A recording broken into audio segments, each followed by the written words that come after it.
नमस्कार साथियों, स्वागत है आप सभी का आपके अपने ऑनलाइन स्टडी प्लेटफॉर्म समग्र जीएस स्टडी पर। तो जूनियर असिस्टेंट के लिए जो पहला आपका प्रैक्टिस सेट था उसका ये दूसरा पार्ट आपके लिए मैं प्रोवाइड करा रहा हूँ। ठीक है, इस पार्ट में हम लोग कंप्यूटर को और यूपी स्पेशल को शामिल करेंगे। तो आई होप कि आपने जो पहला वाला वीडियो है वो देख लिया होगा। यदि नहीं देखा है दोस्त तो उसको भी आप लोग वहाँ पर हिंदी और जाकर के हिंदी के अलावा आपका जीके का, ठीक है, सामान्य ज्ञान का वहाँ पर आपको पोर्शन कवर कराया गया है।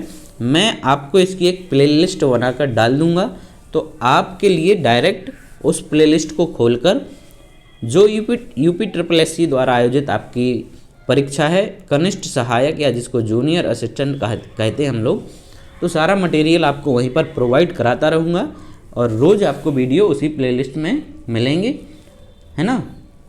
तो आप लोग ज़रूर देखिएगा, उस वीडियो को भी देखिए, है ना। तो चलिए शुरू करते हैं। और जो भी मेरे भाई पहली बार आए हैं चैनल पर तो चैनल को सब्सक्राइब जरूर कर लें दोस्त, ठीक है ना। साथ ही वीडियो को अधिक से अधिक शेयर कीजिए, लाइक कीजिए, है ना। आपका भाई आपके लिए मेहनत कर रहा है तो थोड़ा तो आप उसका हमें रिटर्न दीजिए, प्यार दीजिए, ठीक है। रिटर्न में आपसे पैसा नहीं मांग रहा हूँ मैं, आपका प्यार मांगता हूँ दोस्त, प्यार दीजिए आप लोग, है ना। चलिए शुरू करते हैं और लेते हैं हम लोग ये आपका यहाँ पर कंप्यूटर वाला पोर्शन है। क्योंकि मैंने उसको एक वीडियो में इसलिए नहीं दिया कि वीडियो काफ़ी लंबा हो जाता था, तो आप चाहें तो इसको दो अलग अलग पार्ट्स में देख लीजिए और जब मन करे तब देखिए, है ना। तो चलिए शुरू करते हैं। और ये कंप्यूटर का हमारा पहला क्वेश्चन है। यहाँ पर कह रहे हैं निम्नलिखित में से कौन सा ऑपरेशन के आधार पर कंप्यूटर का एक प्रकार नहीं है। ऑपरेशन के आधार पर आपका डिजिटल कंप्यूटर होता है, बिल्कुल ये प्रकार है, हाइब्रिड भी है और एनालॉग भी है। सी आप देख रहे हैं रिमोट ये आपका कोई कंप्यूटर का प्रकार नहीं है दोस्त। तो राइट आंसर होगा यहाँ पर हमारा ऑप्शन नंबर सी हो जाता है, ठीक है। 67 में नहीं कर कंप्यूटर शब्दावली में MIPS का अर्थ क्या है। MIPS का अर्थ क्या है बताइए आप लोग।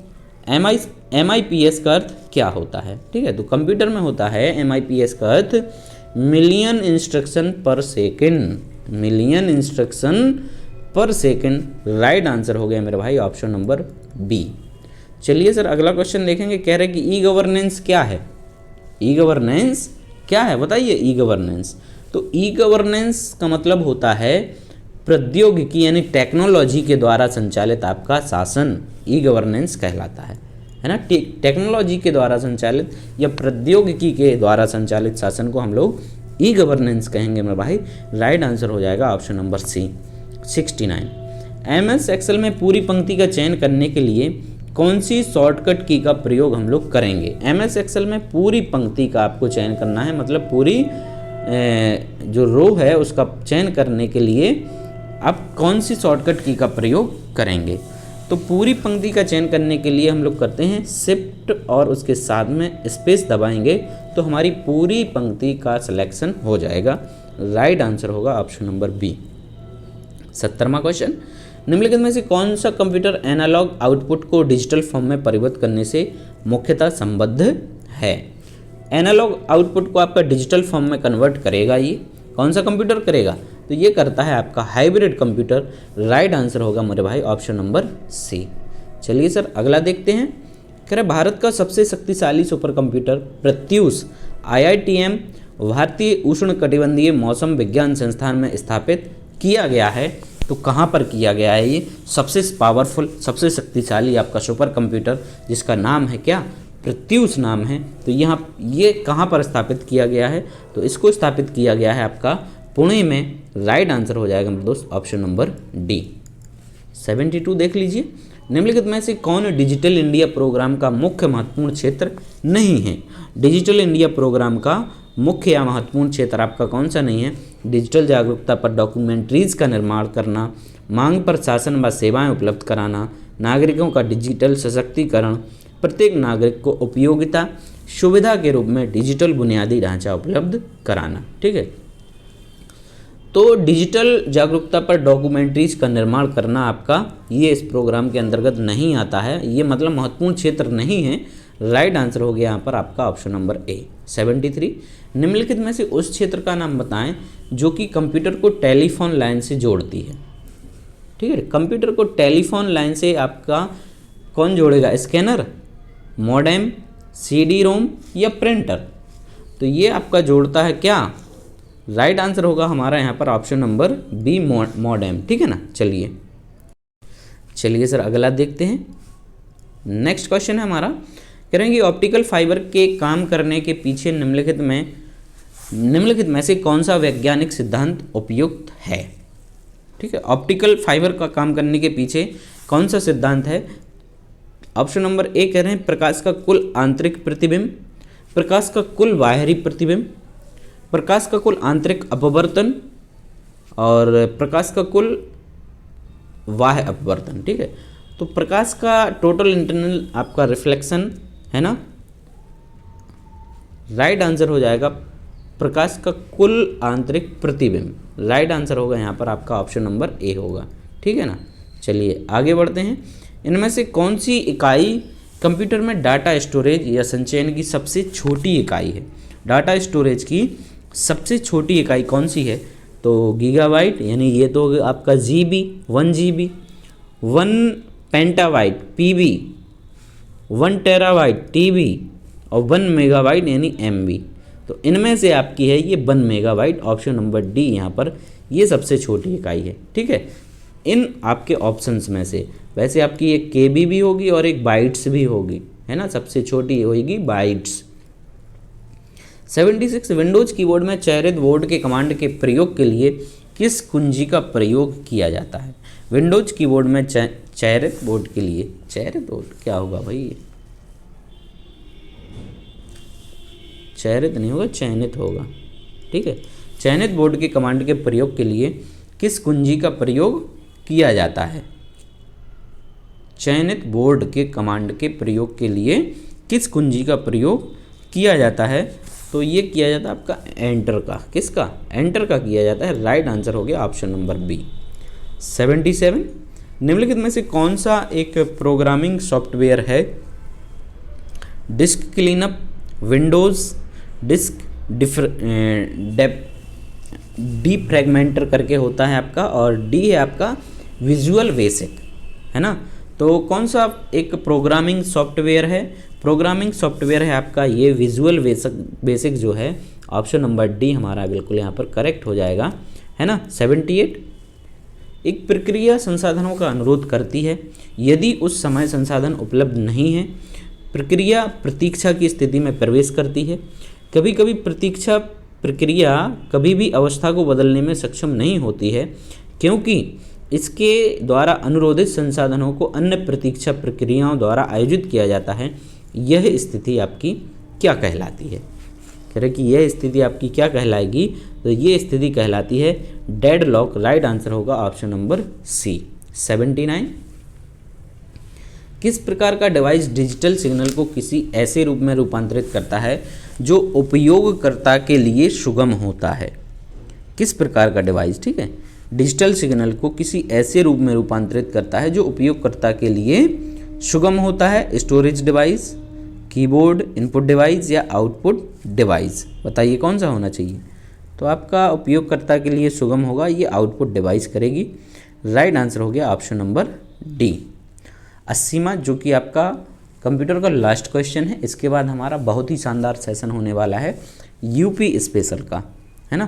क्वेश्चन है कि ईमेल कम्युनिकेशन के लिए निम्नलिखित में से किस प्रोटोकॉल का उपयोग किया जा सकता है? ईमेल कम्युनिकेशन के लिए किस प्रोटोकॉल का उपयोग किया जा सकता है? तो इसके लिए हम लोग करते हैं कौन से प्रोटोकॉल का उपयोग? SMTP, POP और IMAP।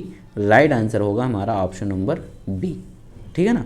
बी बिल्कुल यहाँ पर करेक्ट हो जाएगा। तो चलिए अब देखते हैं हमारा यहाँ पर 20 क्वेश्चन हम इसके शानदार से लगाएंगे यूपी स्पेशल के, है ना, उत्तर प्रदेश राज्य से संबंधित सामान्य जानकारी के। तो चलिए भैया क्वेश्चन है हमारा पहला यूपी स्पेशल का। कह रहे हड़प्पा सभ्यता का स्थल मांडी भारत के किस राज्य में स्थित है? तो यूपी का पूछा गया तो मांडी कहाँ पर होगा? फिर यहाँ कॉमन सेंस का यूज करना है आपको। ऐसा क्वेश्चन मतलब यूपी स्पेशल का क्वेश्चन तो उत्तर प्रदेश में ही होगा ना। राइट आंसर हो गया ऑप्शन नंबर डी। ठीक है, चलिए 82, उत्तर प्रदेश के किस वर्ल्ड सेंचुरी को केंद्र सरकार ने देश के 53वें टाइगर रिजर्व का दर्जा दिया है। ठीक है, तो देश का 53वां जो टाइगर रिजर्व है इसका दर्जा आपको दिया गया है किसको?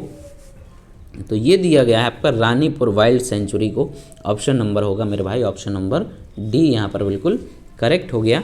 83, यमुना एक्सप्रेस वे आपका कहाँ से कहाँ तक है? तो यमुना एक्सप्रेस वे होगा आपका कहाँ से? तो ये है ग्रेटर नोएडा से लेके आगरा तक। कहाँ तक है? ग्रेटर नोएडा से लेकर के आगरा तक। राइट आंसर हो जाएगा आपका ऑप्शन नंबर बी। 84 देखते हैं, कह रहे हैं उत्तर प्रदेश के निम्नलिखित नगरों पर विचार कीजिए तथा जनसंख्या के आधार पर उन्हें अवरोही क्रम में व्यवस्थित कीजिए। ठीक है, अवरोही मतलब घटता हुआ क्रम, आरोही आपका बढ़ता हुआ क्रम। ठीक है, तो अवरोही क्रम यानी घटते हुए क्रम में इनको आपको क्या करना है? व्यवस्थित करना है या अरेंज इनको करना है। ठीक है ना, तो कौन सा होगा पहले आपका? पहले आएगा आपका यहाँ पर गाजियाबाद, दूसरा लखनऊ, तीसरा आगरा और चौथा कानपुर। राइट आंसर हो गया नहीं, ये आएगा कानपुर और फिर आगरा। तो राइट आंसर होगा हमारा यहाँ पर ऑप्शन नंबर ए। चलिए 85, प्रदेश के किस जिले में सर्वाधिक वर्षा होती है? सबसे अधिक वर्षा आपकी कहाँ पर होती है? तो सबसे अधिक जो वर्षा होती है उत्तर प्रदेश में वो होती है आपकी गोरखपुर में। सबसे अधिक कहाँ पर होती है? गोरखपुर में होती है। राइट आंसर हो गया। सबसे कम होती है आपकी मथुरा में। सबसे कम कहाँ होती है? मथुरा में। राइट आंसर हो गया हमारा ऑप्शन नंबर डी। चलिए 86, निम्न वृक्षों में से कौन सा वृक्ष पर्यावरण संकट उत्पन्न करता है? पर्यावरण संकट उत्पन्न करेगा आपका बबूल नहीं करता है, नीम भी नहीं करता है, अमलतास नहीं करता, यूकेलिप्टस करता है। क्योंकि ये जो आपका ग्राउंड वाटर होता है, भूमिगत जल होता है, ये सबसे अधिक उसको क्या करता है? सोखता है या उसको लेता है। इसलिए ये जो आपका ग्राउंड वाटर लेवल होता है उसको कम कर देता है यूकेलिप्टस, है ना। राइट आंसर हो जाएगा आपका option number D. 87, Uttar Pradesh के निम्नलिखित में से कौन सा वन्य जीव अभ्यारण्य 1975 में स्थापित किया गया था? 1975 में स्थापित किया गया था आपका कौन सा वाला? तो ये किया गया था कतरनिया घाट। कौन सा किया गया था? कतरनिया घाट जो अभ्यारण्य है आपका वन्य जीव अभ्यारण्य, इसकी स्थापना हुई थी आपकी 1975 में। राइट आंसर हो गया मेरे भाई ऑप्शन नंबर बी।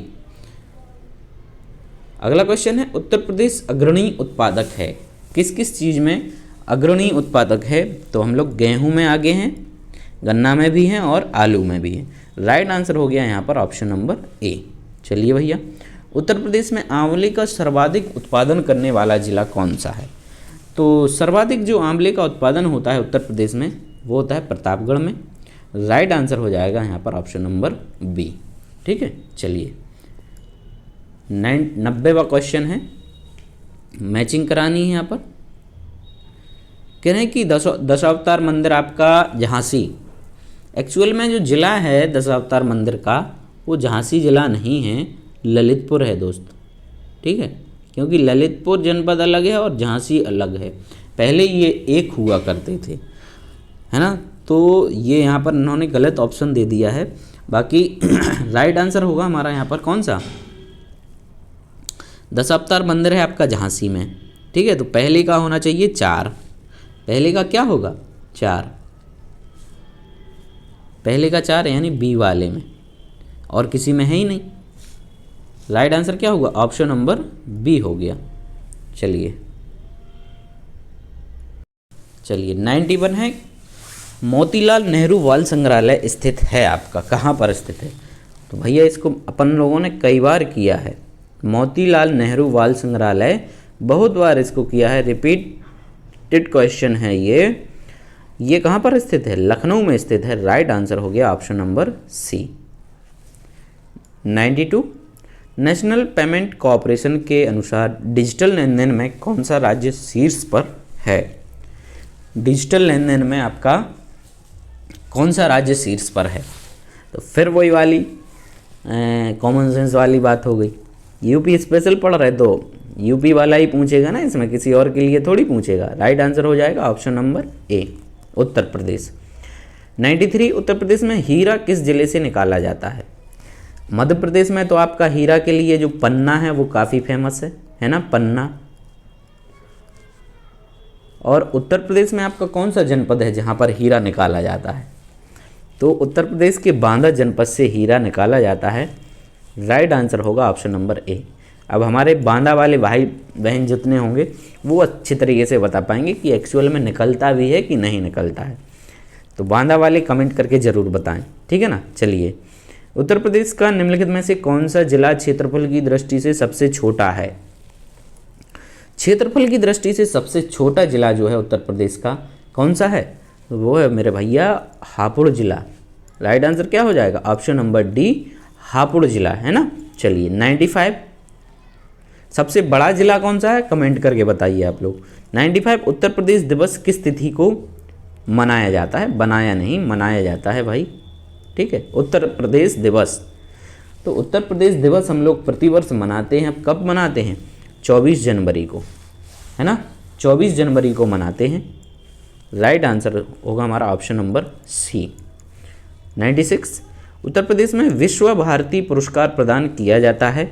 विश्व भारती पुरस्कार प्रदान किया जाता है, किसके द्वारा किया जाता है? हिंदी संस्थान के द्वारा, हिंदुस्तानी एकेडमी के द्वारा, संस्कृत संस्थान के द्वारा, या उर्दू एकेडमी के द्वारा। तो ये पुरस्कार जो विश्व भारती पुरस्कार प्रदान किया जाता है आपका, ये संस्कृत संस्थान के द्वारा किया जाता है। राइट आंसर हो गया ऑप्शन नंबर सी।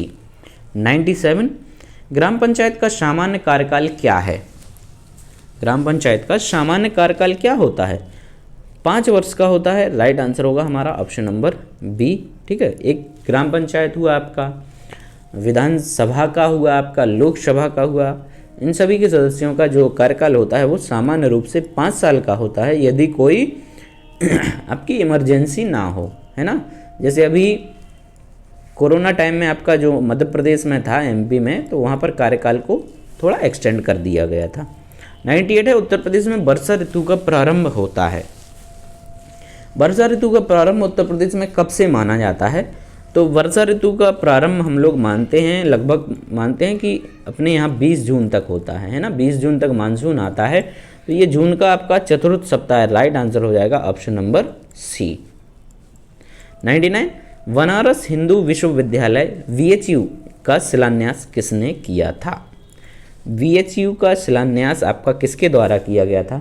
बताइए आप लोग। एनी बेसेंट के द्वारा, लॉर्ड हार्डिंग के द्वारा, मदन मोहन मालवीय के द्वारा, या विभूति नारायण सिंह के द्वारा? तो ये आपके किया गया था Madan Mohan Malviya, MMM। Right answer हो जाएगा ऑप्शन नंबर सी। चलिए, MMM। अंतिम क्वेश्चन है UPGK का। उत्तर प्रदेश के पहले फ्लोटिंग रेस्टोरेंट का उद्घाटन कहाँ किया गया है? उत्तर प्रदेश का पहला फ्लोटिंग रेस्टोरेंट जिसका उद्घाटन किया गया है आपका कहाँ पर? प्रयागराज में।